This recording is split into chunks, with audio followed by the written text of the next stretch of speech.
Hello everybody, it is Andrea from Energy Healing by Andrea. We are pulling a card today. We are using the Divine Feminine Oracle, but that does not just mean it's for females, it is for everyone because we all have feminine and masculine sides to us, and there is always a message for everyone. So we are seeing what is in our highest good and best interest for me to read for us today, what messages, energies, guidance, and support is there to help us make a decision, see something differently, or just to get through today.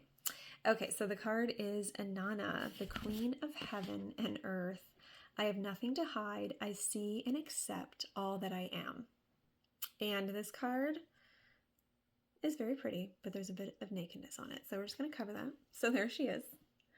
And so the I see and accept all that I am, I'm loving it already. I always talk about loving every part of you, the good, bad, and ugly, because the more that we do that, the more that everybody else accepts us for everything that we are.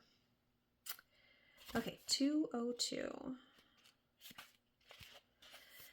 She represents the power that comes back to us when we accept and integrate our shadow.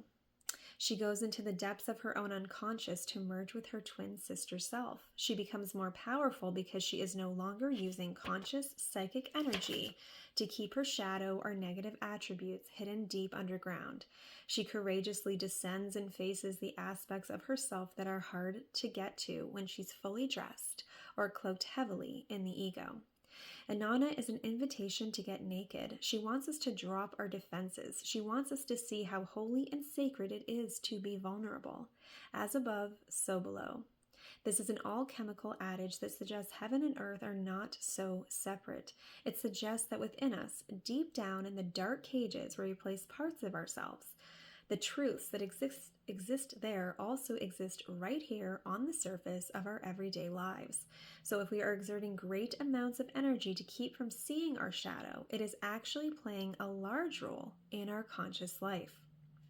When we can face what we think is dark or negative about us, really embrace it and see it for what it is, a beautiful, broken place that's a call for love, then we can emerge more whole. We can marry the light and dark aspects of our being, and in uniting with our twin sister from the depths, we can stop projecting her onto other people. We can see and own the hot mess we often are and not get sabotaged by it. The light must cast a shadow, and the high priestess is the one who gets called to love them both. Can I love my shadow as much as my light? Can you? We all have parts of ourselves that we think are flawed or not right or wrong. And just like if you have a lie that you are trying to keep going, you have to always remember the details of what you said, who you said it to, who could find it out, the pressure of like, oh my goodness, is anybody going to find out? That takes on so much energy than just telling the truth and dealing with it, right?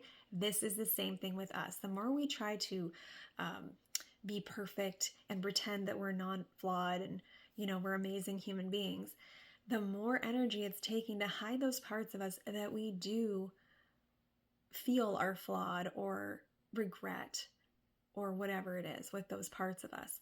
And so if we just allow them to come out, it takes the power away. It doesn't take any energy because it's out there. This is all of us. This is me. I've done this, this, and this. This has been my life. I'm this person.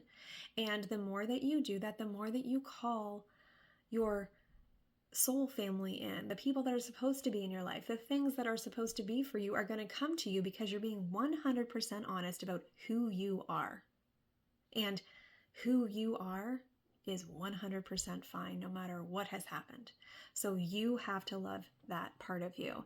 And it says, the truths that exist there also exist here. The amount of energy to keep from seeing our shadow is actually playing a large role in our conscious life.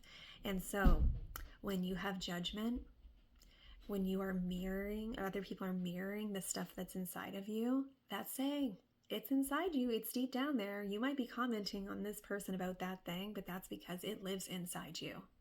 Why is it there? What do you need to release? How do you need to let it go? How can you free yourself from these burdens of things that have happened in your life? You are 100% perfect with all the good, bad, and ugly. You need to let it go. The more that you embrace everything about you, loving all of it is what sets you free. It is what is going to make your heart and soul happy. It is what is going to make you feel whole. And you're going to be really ticked off at yourself that you did not embrace the hot mess that you've been. Because the more that you do that, the more that you're going to find everything that you've ever wanted. Because you're going to be being honest. And it's going to lead you to where you're supposed to be. Okay, that's it. What can you work on today? What thing can you release from yourself? Be honest about, show about yourself that you're afraid to. And also, we are harsher on ourselves than we usually are on anybody else. So most likely if you tell somebody something that you were worried about, they're going to be like, what is the big deal about that? And you're going to be kicking yourself for not saying it earlier. So there's that. Have a great day, everyone. I'll see you tomorrow. Bye-bye.